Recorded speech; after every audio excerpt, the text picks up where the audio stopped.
Oh, thank you for the invite. My name is Thabo Lusithi. I'm from the Environmental Monitoring Group, an NGO based in Cape Town.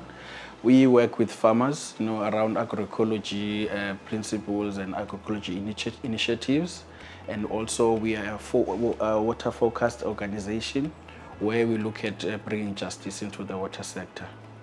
Mostly the most challenges that we are really facing in the sector is around environmental justice issues. When you look at climate change, the effects it has on poor people. And as we have seen in KZN with the floods, and also now we are seeing Eastern Cape is tripled with the drought. And also when you look at air pollution, if you go to mining towns in Highveld in Mpumalanga, where people are starting to be sick because of the mining activities happening in those areas. So we are facing those issues currently, and climate change is on top of it, because we see, the climate change impacts that we are starting to see now with the heat waves, and also how it's impacting food systems or the food production. So those are the current issues that we are really facing in the country and also in our sector. Some of the successes that we have achieved as an organization, it's around, we've been supporting communities to start, water management activities. From example, in the Eastern Cape, in Ngele village, we supported the community to refurbish, water reservoirs. As we know, there's been, old water infrastructure in these villages and they are not working. But if we start to fix them, people are starting to see the results. We've been supporting, agroecology initiatives whereby in places like Kabula, in Kobo, Kaiskamawuk, we've helped a farmer to start farming in the 7-hectare farm that was kind of fallow because nothing was happening. There's no support from agriculture, and we've seen here in the Western Cape where we started to ask people to read their water bills. As you know, Cape Town water bill is not the easiest to read. Even in the UCT, they've said, even university students are struggling to read these water bills. But for us, it's not just understanding the bill, but also to understand where your water consumption, how is it, what is it used for, so that we can have a conversation with the municipality.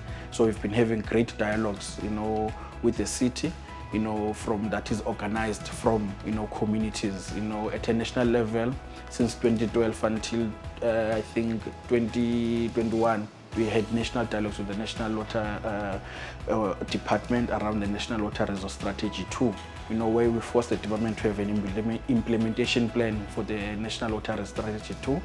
So we've been having those successes, and confidence within the people that we work with to engage government, and to engage with policy. So that's our successes, but we're still going to have more successes as time goes. No, I think the president really needs to look at infrastructure. And when we talk about infrastructure, we should take away the word investment because we don't want loans. We just need the president to really look at how much South Africa has to kind of assist, the refurbishment of all the water infrastructure, to upgrade infrastructure that is needed to be upgraded without loans, because we know that if we start having loans, those infrastructure developments will be expensive, and then the rest of the money will need to be recouped from us as the residents of the country. So we need to really look at the infrastructure. As we have seen, as I've mentioned, there's droughts coming. Without proper infrastructure to hold the water that is there already, there's no guarantees for sustainable water use for communities. And then with climate change, we want implementation, just transition.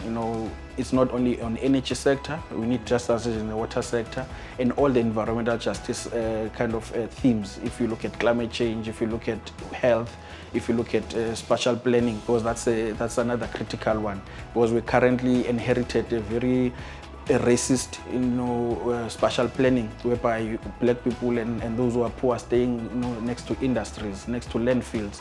So we need to really look at how do we do spatial planning and how do we welcome people to stay in the inner city, where people can work where they stay.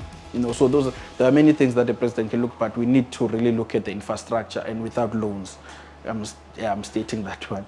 But at personal level, we also need to deal with corruption in the country, because it's really crippling service delivery to where it's needed to be sent.